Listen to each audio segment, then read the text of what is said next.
السلام علیکم۔ ایک نئے موضوع کے ساتھ شیزوفرینیا کی وجوہات اور علاج۔ ہم نے جنات، جادو اور نظر بد کے متعلق سلسلے کو آگے بڑھانا تھا، لیکن کچھ دوستوں کی فرمائش پر کہ اس مرض سے بھی جو دلچسپی ان کو ہو گئی ہے کہ کیونکہ جنات اور شیزوفرینیا کی علامات بہت حد تک ملتی جلتی ہیں، اور بعض جگہ تو 2 نمبر قسم کے جو دانشور روشن خیال لبرل جو ہیں وہ جنات کے وجود سے ہی انکاری ہیں اور اسے ہمارے ملک کے عوام کی جہالت قرار دیتے ہیں۔ اس معاملے میں یہ دیسی لبرل دانشور گوروں کی مثال دیتے ہوئے کہتے ہیں کہ ان کے ہاں جنات کیوں نظر نہیں آتے، حالانکہ ان احمقوں کو پتہ نہیں کہ گوروں جیسی توہم پرستی کے سامنے ہم تو صرف 1% بھی نہیں ہیں۔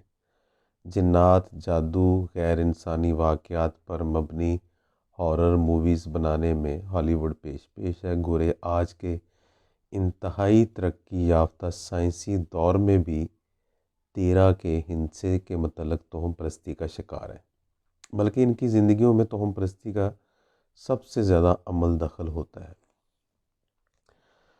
تو میں جنات کی دنیا کے متعلق اتنی معلومات رکھتا ہوں جتنی انسانوں کی دنیا کے متعلق میری معلومات ہیں۔ ہم واپس اپنے موضوع کی طرف آتے ہیں۔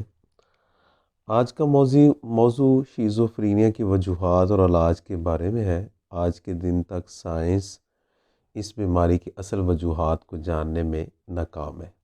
میڈیکل سائنس کا کہنا ہے کہ اس کی بہت سی وجوہات ہو سکتی ہیں، جبکہ مختلف لوگوں میں اس کی وجوہات مختلف ہو سکتی ہیں۔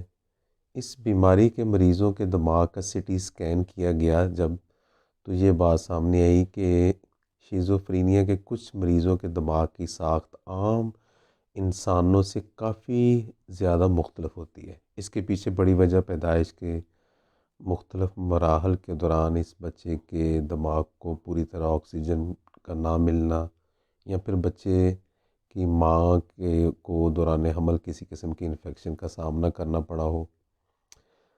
تو کچھ شیزوفرینیا کے کیسز میں ایسے بھی شامل لوگ ہیں جن کو یہ مرض منشیات استعمال کرنے کے بعد شروع ہوا۔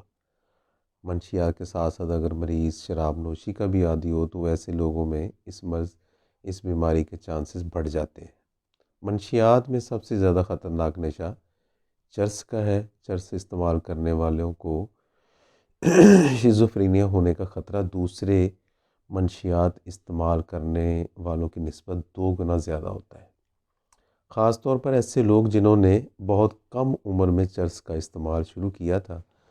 اس کے علاوہ یہ وراثتی طور پر بھی ہوتا ہے۔ جس خاندان میں اس مرض میں مبتلا ہونے کی ہسٹری ہوتی ہے، اس کے اندر اس مرض کے خطرات 50% زیادہ ہوتے ہیں۔ یہ بھی دیکھا گیا ہے کہ اکثر جڑواں بچوں میں سے آگے جا کر ایک کو یہ مرض ہوا تو دوسرا بھی مبتلا ہو گیا۔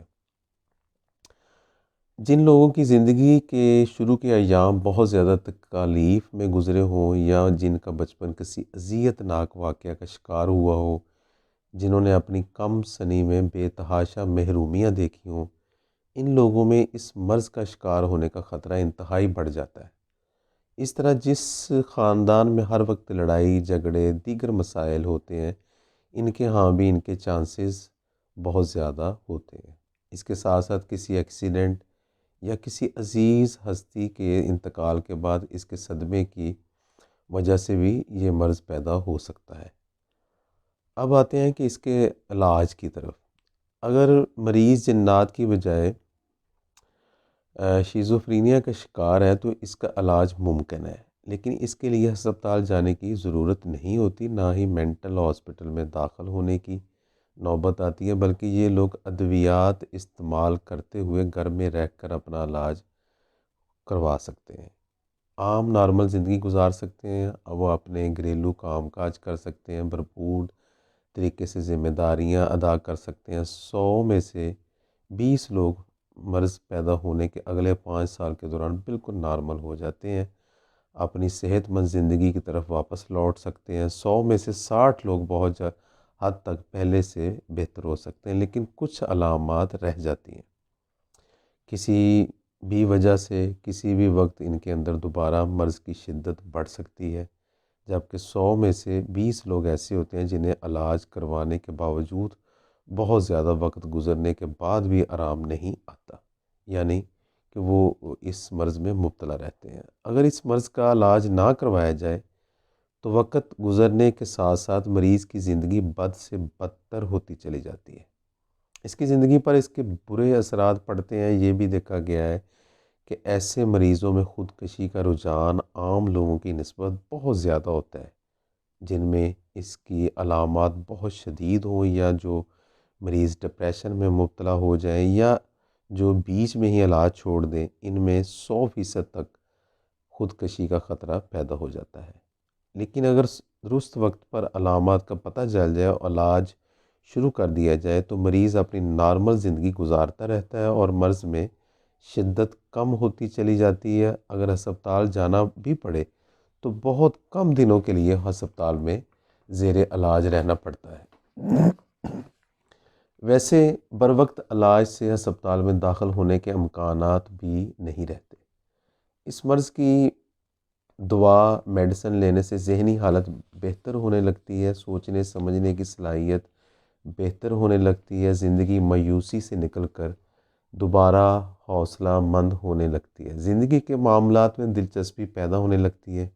اس کے علاوہ ہیلوسینیشن، ڈیلیوژنز آہستہ آہستہ کم ہوتی جاتی ہیں اور 1 ڈیڑھ ماہ میں یہ دونوں ہی تقریباً ختم ہو جاتے ہیں۔ اس کی میڈیسن شربت اور گولیاں کیپسول وغیرہ کی شکل میں ملتی ہیں۔ جو لوگ پابندی سے دوا نہیں لے سکتے انہیں ہر 15-20 دن کے بعد ڈیپو انجیکشن لگوانا پڑتا ہے، جو کہ روزانہ میڈیسن کا متبادل ہوتا ہے۔ انہیں اینٹی سائیکوٹک ادویات دی جاتی ہیں۔ پچھلی صدی کے نصف کے دوران تک شیزوفرینیا کے مریضوں کے لیے کچھ ادویات دریافت ہوئی تھیں جو ابھی تک استعمال کی جاتی ہیں، لیکن ان کے سائیڈ افیکٹ بہت زیادہ ہیں، جن میں جنسی کمزوری، ہونٹوں زبان کی یا منہ حرکت کرنے لگتے ہیں، یا جو مستقل ایسے ہی رہتے ہیں۔ اسے ٹارڈیوٹس کائنیریا کہتے ہیں، اس کے علاوہ پارکنسنز کی بیماری شروع ہو جاتی ہے، یعنی ہاتھوں پیروں میں کب کبھی بہت زیادہ بے چینی۔ لیکن موجودہ صدی میں اس بیماری کی نئی ادویات دریافت کی گئی ہیں جن میں اوپر والے سائیڈ افیکٹ نہیں ہوتے اور مرض کے خاتمے کا رزلٹ بھی بہت بہتر ہوتا ہے، لیکن ان کی وجہ سے وزن بڑھنے لگتا ہے۔ کچھ ادویات کی وجہ سے ہر وقت سستی، غنودگی جیسے مسائل کا سامنا کرنا پڑتا ہے، لیکن اگر ڈاکٹر سے رابطہ رکھا جائے تو کافی حد تک قابو رکھا جا سکتا ہے۔ ان ادویات کی وجہ سے 100 میں سے 90 مریضوں کو فائدہ پہنچتا ہے۔ ان کی وجہ سے بیماری کافی حد تک ٹھیک ہو جاتی ہے، لیکن مکمل طور پر ختم نہیں ہوتی۔ کبھی کبھی آرام آنے کے بعد دوبارہ بیماری لوٹ آتی ہے۔ خود میڈیسن روکنے کی بجائے ڈاکٹر کے مشورے سے ادویات کا استعمال روکنا چاہیے۔ ایک دم سے روکنے کی بجائے معالج کے مشورے سے آہستہ آہستہ ادویات کی خوراک کم کرنی چاہیے، تاکہ اگر بیماری واپس آنا شروع ہو جائے تو تھوڑی سی مقدار بڑھا دی جائے۔ مریض کے گھر والوں کو کیا ذمہ داری ہونی چاہیے؟ اگر خاندان میں کسی فرد کو اس بیماری میں جو مبتلا ہونے کے نظر آئے تو آپ لوگوں نے دیکھا ہوگا کہ اکثر فیملی کے لوگ پریشانی کا شکار ہو جاتے ہیں۔ ان کو سمجھ نہیں آتی کہ ان کے بھائی بہن، بیٹے، شوہر، بیوی کو کیا ہو رہا ہے۔ وہ اس مرض کی عجیب و غریب باتوں کو، حرکتوں کو دیکھ کر یا اسے پاگل سمجھنے لگتے ہیں، یا پھر اسے جذبات کا شکار سمجھ کے کسی عامل بابے کے پاس پہنچ جاتے ہیں۔ کچھ کے اہل خانہ اس بیچارے کی تکلیف کو سمجھنے کی بجائے اس سے کنارہ کشی کرنے لگتے ہیں، کچھ پاگل سمجھ کر نفرت کرنے لگتے ہیں، کچھ اسے علیحدہ کر کے ایک طرح سے قید تنہائی میں ڈال دیتے ہیں، یا کسی جاہل بابے کے پاس لے جاتے ہیں جو اسے تشدد کا نشانہ بنا کر اس کا جن یا اسیب نکالنے کی کوشش کرنے لگتا ہے۔ ان کی عجیب و غریب باتوں، حرکات سے گھر والے خوف زدہ ہو جاتے ہیں، اور اس کی وجہ سے باقی گھر والوں کو بھی دورے نہ پڑنے لگ جائیں، یا اگر مریض کو جنات چمٹے ہوئے ہیں یا باقی گھر والوں کو بھی جنات اسیب نہ چمٹ جائیں، کچھ اس کی حرکتوں یا باتوں کو مزاحیہ انداز میں لیتے ہیں، اس پر ہنستے ہیں، مذاق اڑاتے ہیں۔ کچھ عرصہ پہلے کی بات ہے، میں ایک عزیز رشتہ دار کے گھر چلا گیا تو ان کا ایک نوجوان بھی اسی بیماری میں مبتلا تھا۔ اس بیچارے کو بھی شیزوفرینیا کی بیماری تھی اور کافی شدید علامات تھیں۔ میں نے اس کے متعلق پوچھا وہ کہاں ہے، تو میرے اس سوال پر اس کے بہن بھائی اور دیگر اہل خانہ شرمسار سے ہو گئے۔ میرے سوال کو نظر انداز کر دیا۔ میں نے ایک بار پھر اس کے متعلق پوچھا تو وہ کہاں ہے، تو مجھے اس کے بھائی نے کوہنی مار کر چپ رہنے کا اشارہ کیا اور بعد میں مجھے بتایا کہ وہ پاگل ہو چکا ہے، عجیب و غریب باتیں حرکات کرتا ہے۔ ہم سب نے اسے پاگل سمجھ کر کمرے میں قید کر دیا ہے۔ کچھ گھر والے سمجھتے ہیں کہ اس پر جنات آ گئے ہیں، بچے خوف زدہ ہو جاتے ہیں۔ ایسے عجیب و غریب آوازیں نکالنا، چیزیں دکھائی دیتی، کبھی کہتا ہے کہ مجھے مردہ رشتہ دار ملتے ہیں، پھرتے نظر آتے ہیں، کبھی اسے امریکی صدر ملنے آ جاتا ہے۔ ہمیں اس کی وجہ سے رشتہ داروں اور اس کے دوستوں کے سامنے شرمندگی ہوتی ہے۔ مجھے ان کی باتیں سن کر اس کی حالت پر بہت افسوس ہوا۔ مریض کے گھر والوں کو مریض سے بحث کرنے یا اس کو جو دکھائی دیتا ہے یا سنائی دیتا ہے یا اسے جھٹلانے جھگڑا کرنے والوں کو مریض سے بحث کرنے یا اسے ایسی باتوں سے منع کرنے کی کوشش نہیں کرنی چاہیے۔ اس سے مریض کی بیماری میں مزید اضافہ ہو سکتا ہے۔ اسے قید تنہائی میں ڈالنے کی ضرورت نہیں ہے، بلکہ اسے نارمل ماحول دینے کی ضرورت ہوتی ہے۔ مریض کی ذمہ داریاں بھی کچھ ہوتی ہیں۔ یہ جاننے کی کوشش کریں کہ آپ کو بیماری شروع میں کس طرح کی علامات ہوتی ہیں، مثلا نیند، بھوک کا خراب ہونا، گھبراہٹ رہنا، نہانا یا کپڑے بدلنا چھوڑ دینا، تھوڑا بہت شک و شبہ، خوف پیدا ہو جانا، کبھی اکیلے میں آوازیں سنائی دینے لگ جانا۔ اگر شروع ہی میں ان علامات کو پہچان کر علاج شروع کر دیا جائے تو عموماً طبیعت جلدی بہتر ہو جاتی ہے اور دوا کا ڈوز بھی کم لینا پڑتا ہے۔